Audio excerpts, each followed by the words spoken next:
Hello guys, आपका दोस्त आपका भाई मोहम्मद आसिफ बट एक बार फिर से आपके सामने हाजिर हूँ क्रिप्टो मार्केट के फ्रेश एनालिसिस के साथ। और इस वीडियो के अंदर मार्केट के आपको टेक्निकल एनालिसिस भी देंगे, इसके अलावा फंडामेंटली बात करेंगे क्रिप्टो मार्केट में क्या चल रहा है। जो सुबह एक पंप हमने देखा लगभग 3 कैंडल्स के अंदर, 1 घंटे की कैंडल्स के अंदर बिटकॉइन ने 16,400 से लेकर 17,200 तक का सफ़र तय किया और काफ़ी क्विक ये पंप था क्रिप्टो मार्केट के अंदर। और वो लिक्विडिटी यहाँ पर बिटकॉइन ने हंट की है जो काफ़ी लंबे पीरियड से यहाँ पर अनफिल्ड थी, यानी कि 17,000 का एरिया, जिसके बारे में हमने काफ़ी वीडियो के अंदर डिस्कस किया है कि ये लिक्विडिटी एरिया जो है अभी तक यहाँ पर फुलफिल्ड नहीं हुआ है। तो वही हमें यहाँ पर इस टाइम फिल होता हुआ नजर आया और इसके बाद रिजेक्शन लेने के बाद बिटकॉइन ट्रेड कर रहा है 16,800 की रेंज में। अब देखना ये है कि जो पंप हमने मार्केट के अंदर देखा, क्या इसके पीछे प्रॉपर कोई फंडामेंटल रीजन था या फिर एक ये फेक पंप था और एक बुल ट्रैप था, और इसके बाद क्या मार्केट पंप करने वाली है, ये डंप करेगी, ये सिनेरियो हम डिस्कस करेंगे। और इंशाल्लाह आपको कंप्लीट स्ट्रेटजी में बताऊंगा किस तरीके से आप लोगों ने क्रिप्टो मार्केट में इस टाइम ट्रेडिंग करनी है।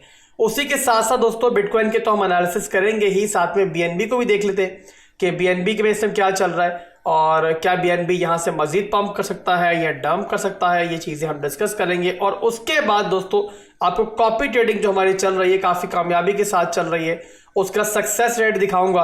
और अगर आप लोग मुझे बिल्कुल फ्री में कॉपी ट्रेडिंग में ज्वाइन करना चाहते हो, मेरी ट्रेड्स को कॉपी करना चाहते हो, जिस तरीके से मेरी पूरी कम्युनिटी टेलीग्राम और डिस्कॉर्ड की मुझे कॉपी कर रही है, तो आप लोगों ने वीडियो को एंड तक देखना है। आपको इंशाल्लाह इसमें तरीका एंड में आपको बता देंगे किस तरीके से आप लोग मुझे फॉलो कर सकते हो। तो बिटकॉइन का चार्ट दोस्तों इस टाइम मेरे सामने ओपन हुआ है 16,800 की रेंज में। इस टाइम बिटकॉइन ट्रेड कर रहा है और यहाँ पर 2 फंडामेंटल अपडेट्स थी हमारे पास, वो हम पहले देखते हैं और उसके बाद फिर टेक्निकली डिस्कस करते हैं कि यहाँ पर इस टाइम क्या चल रहा है और नेक्स्ट मूव क्या आ सकता है। तो पहली खबर दोस्तों जो मैंने रात में शेयर की थी, इस पंप से जस्ट पहले ये खबर आई थी कि यूके के जो सिटी मिनिस्टर हैं उन्होंने प्लान पेश किया है लंदन को क्रिप्टो करेंसी हब बनाने का। और ये न्यूज़ दोस्तों फाइनेंशियल टाइम्स में शाया हुई थी और उसी के बाद फिर हमने बिटकॉइन को पंप होते हुए भी देखा है। और उसके अलावा दोस्तों आज सुबह भी खबर आई है बीएनबी के बारे में, बाइनेंस के बारे में, कि बाइनेंस जो है वो दोबारा से जापान में रेगुलेटरी लाइसेंस हासिल करने में कामयाब हुआ है। और ये इस तरीके से हुआ है दोस्तों कि इसने जापान की एक छोटी सी लोकल एक्सचेंज जो है वो बाय कर ली है और इस तरीके से अब बीएनबी और बाइनेंस ने दोबारा से जापान में अपने कदम जमा लिए। आपको यहाँ पर बताता चलो दोस्तों कि पहले यहाँ पर काफ़ी रेगुलेटरी मसाइल थे बीएनबी के लिए, बाइनेंस के लिए, जिस वजह से यहाँ पर ये लोग अपने मामलात हल नहीं कर पा रहे थे। बट अब इस तरीके से उन्होंने एक रास्ता ढूंढा है और दोबारा से बाइनेंस जो है वो जापान में इंटर हमें होती हुई दिखाई दे रही है।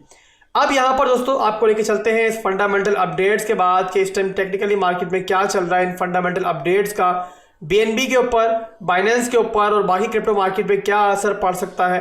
तो उसके लिए दोबारा हम चार्ट पे आ जाते हैं। यहाँ पर सबसे पहले देख लेते हैं कि जो पंप आया था उसका क्या टेक्निकल रीजन था। 1 घंटे के टाइम फ्रेम में आपको ये चार्ट मेरा दिखाई दे रहा है और यहाँ पर एक पैटर्न भी आपको बनता हुआ दिखाई दे रहा है। मैं पहले पैटर्न आपको दिखा दूँ तो यहाँ पर 1 घंटे के टाइम फ्रेम में ये कप एंड हैंडल का पैटर्न डेवलप हुआ था और ये आपका हो गया कप। और उसके बाद दोस्तों मेरे भाइयों यहाँ पर इसका हैंडल भी बनता हुआ हमें दिखाई दिया, काफ़ी अच्छा एक कप एंड हैंडल यहाँ पे बनता हुआ दिखाई दिया हमें।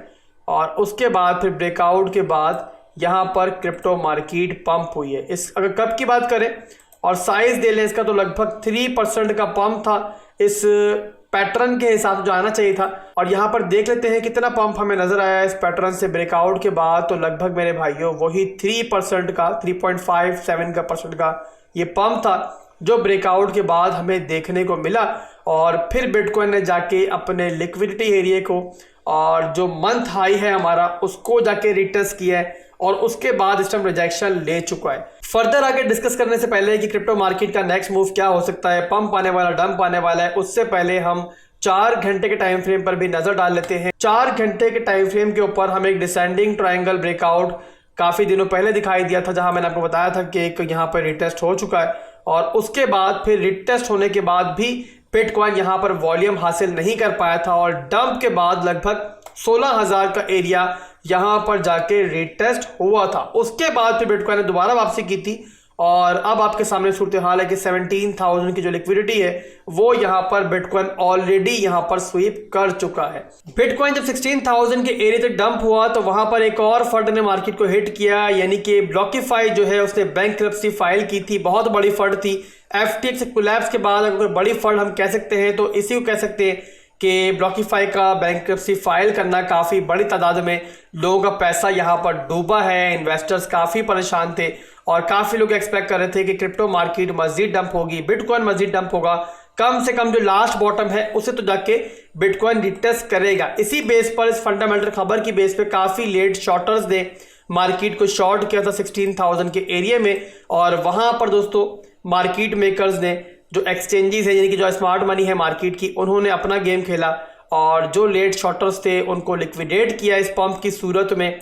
16,700 के एरिया में दोस्तों एक हार्ड रेजिस्टेंस एरिया था और बहुत लंबा पीरियड यहाँ पर जो मार्केट है इसी एरिया से डंप हो रही थी। और इसी बेस पर जो ऊपर का एरिया है 17,000 का एरिया, यहाँ पर मैं पहले ही बता चुका हूँ आपको, काफी बड़ी तादाद में यहाँ पे लिक्विडिटी मौजूद थी क्रिप्टो मार्केट की। अब मौजूदा सूरत हाल के तो दोस्तों जो 17,000 का एरिया है, यानी कि जो आपको ये खाली एरिया दिखाई दे रहा है 16,800 से लेकर 17,000 का एरिया, इसमें वॉल्यूम ना होने के बराबर, और इसी रीजन की बेस पर आपको ये रिजेक्शन भी दिखाई दी है और इसी रीजन की वजह से आपको ये विक भी दिखाई दे रही है।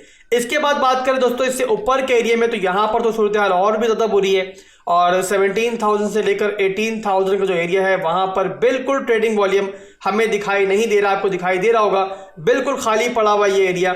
और इसके अलावा जो 18,000 का एरिया है, अगर आपको याद हो तो इस डंप से पहले जो अभी नया बॉटम बना है उससे पहले ये एक बहुत मजबूत हमारी सपोर्ट का काम कर रहा था। टेक्निकली कोई भी सपोर्ट जितनी मजबूत होती है, ब्रेक होने के बाद उतनी ही स्ट्रांग वो रेजिस्टेंस एरिया बन जाती है। और आपको आइडिया है कि 18,000 के एरिया ने काफी लंबा पीरियड जो है प्राइस को होल्ड किया है, काफी दफा वहां से बड़े बड़े बाउंस हमें देखने को मिले हैं। तो जितनी स्ट्रांग वो सपोर्ट थी अब वो उतनी ही स्ट्रांग रेजिस्टेंस एरिया बन चुका है। अब यहाँ पर फिलहाल दोस्तों मैं रिजेक्शन एक्सपेक्ट कर रहा हूँ और दो सिनेरियो बन सकते हैं रिजेक्शन के। एक तो ये बन सकता है कि थोड़ी बहुत यहाँ पे कंसोलिडेशन हो, ऊपर नीचे हो और फिर बिटकॉइन आपको यहाँ पर डंप होता हुआ दिखाई दे और उसी के साथ बाकी क्रिप्टो मार्केट भी डंप करे। सेकेंड सिनेरियो एक और ये भी बन सकता है कि जाहिर सी बात है 17,000 के एरिया से भी काफ़ी लोगों ने शॉर्ट किया होगा और उनके स्टॉप लॉस पड़े हुए हैं 17,000 के ऊपर के एरिया में यहाँ पर।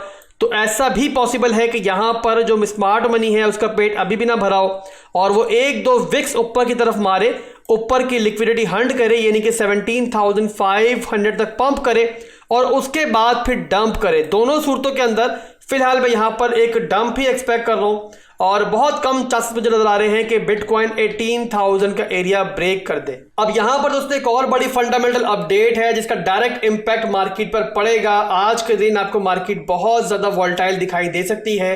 पाकिस्तानी टाइम के हिसाब से रात 11:30 बजे FED chairman Jeram Paul press से बात करने जा रहे हैं। अपने ख्यालात का वो इजहार करेंगे कि इन्फ्लेशन किस तरीके से कंट्रोल करने का इनका इरादा है और आगे चल के वो रेट्स को कम करने की तरफ जा रहे हैं या फिर रेट्स को मजीद बढ़ाने का इरादा रखते हैं। यहां पर आपको ये बता दूं कि एलन मस्क ने आज ट्वीट भी की है और डिमांड की है कि अब रेट्स को आहिस्ता आहिस्ता कम करना चाहिए। तमाम फाइनेंशियल मार्केट्स पर दबाव बहुत बढ़ चुका है, इन्वेस्टर्स काफी परेशान है। अब देखना यह है दोस्तों कि जेरम पॉल का इसके बारे में क्या ख्याल है। अगर वो कोई नेगेटिव बात करेंगे तो क्रिप्टो मार्केट आपको स्ट्रेट फॉरवर्ड डंप होती हुई दिखाई देगी, बट अगर कोई उन्होंने पॉजिटिव बात कर दी और ये बोल दिया मिसाल के तौर पे कि जो रेट्स में इजाफा है हम उसको कम करने की तरफ जा रहे हैं और इन्फ्लेशन कंट्रोल हो रही है, कोई भी अच्छी बात कर दी तो फिर आपको मार्केट पंप होती हुई भी दिखाई देगी। बट ओवरऑल मैं समझता हूं कि जो आज की प्रेस कॉन्फ्रेंस है उसका इंपैक्ट मार्केट पर अगर पॉजिटिव पड़ा भी तो वो देर पा नहीं होगा और 18,000 से ऊपर जाने के चांसेस मार्केट के बहुत कम है।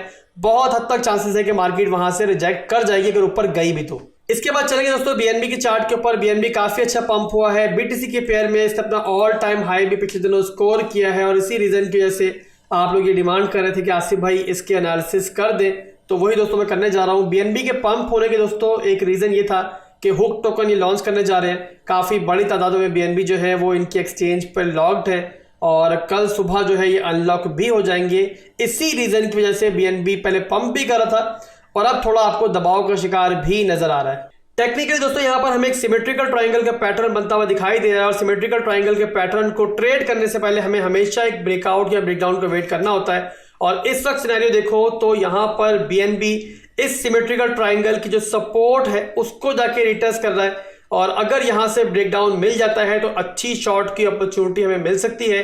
इसके अलावा फंडामेंटली बात करें तो कल बीएनबी जो है काफी बड़ी तादाद में अनलॉक्ड होंगे एक्सचेंज के ऊपर से।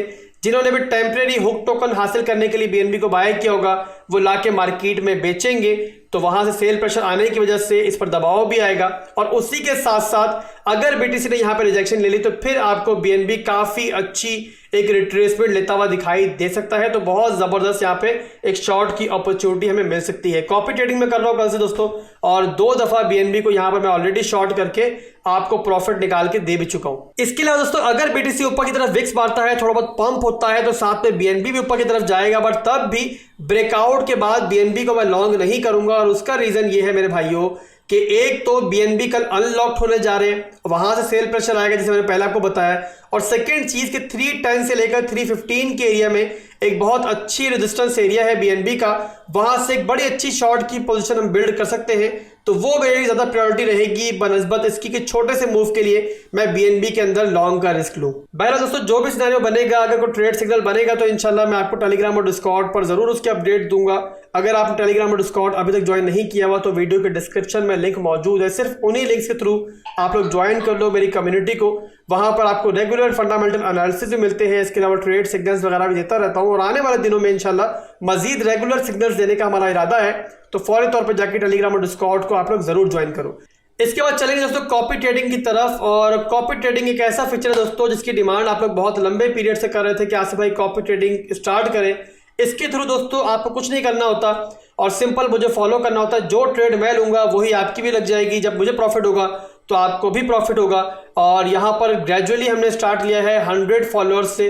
पहले दोस्तों 100 फॉलोअर्स मुझे ऑलरेडी ज्वाइन कर चुके हैं, लिस्ट बिल्कुल फुल है, बट आप लोगों ने परेशान नहीं होना है। इंशाल्लाह कल या परसों ये जो फॉलोअर्स की तादाद है ये 300 हो जाएगी, फिर जो मजीद लोग हैं वो भी हमें ज्वाइन कर लेंगे, और इंशाल्लाह आने वाले दिनों में हम लोग मिल के यहाँ पर ट्रेडिंग करेंगे।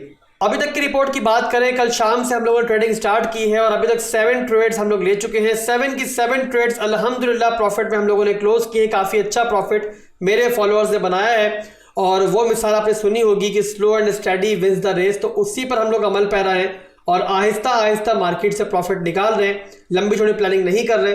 2% से लेके 5% के रेशियो लेके चल रहा हूँ। इंशाल्लाह आने वाले दिनों में इसको 10% पर भी लेके जाएंगे, बट ओवरऑल लंबी चौड़ी प्लानिंग हम तब भी नहीं करेंगे, और जहां प्रॉफिट नजर आएगा इंशाल्लाह बुक करेंगे। और मेरी ट्राई ये होगी कि लो लेवरेज के साथ हम लोग मुसलसल प्रॉफिट यहां पर निकालते रहे। बट यहां पर दोस्तों एक बात आपने और याद रखनी है कि 7 ट्रेड से मुसलसल प्रॉफिट कमाने का मतलब ये नहीं है कि कोई ट्रेड हमारी लूज नहीं होगी। मैं हूं या बड़े से बड़ा ट्रेडर हो, कभी कभी लॉस भी हो जाता है, और प्रॉफिट एंड लॉस जो होता है पार्ट ऑफ द बिजनेस होता है। अगर मुझे फॉलो करने जा रहे हो, ट्रेड में जाना चाह रहे हो, तो लॉस को पहले ध्यान में रखो, प्रॉफिट बाद में देखो। तो आज के दोस्तों बस इतना ही था। उम्मीद करता हूं कि वीडियो पसंद आई होगी। कि वीडियो पसंद आई है तो वीडियो को लाइक और कमेंट करना आप लोगों ने नहीं भूलना, और कम से कम 500 लाइक्स दो, ताकि कल और परसों के अंदर जो फॉलोअर्स की तादाद है हमारे 100 की, इसको 300 पे लेके जाएं और आहिस्ता आहिस्ता 1000 पे लेके जाएं। इंशाल्लाह दोस्तों आप सब लोगों को ज्वाइन कराएंगे। आपने भाई को दुआ में याद रखना है। अल्लाह हाफिज।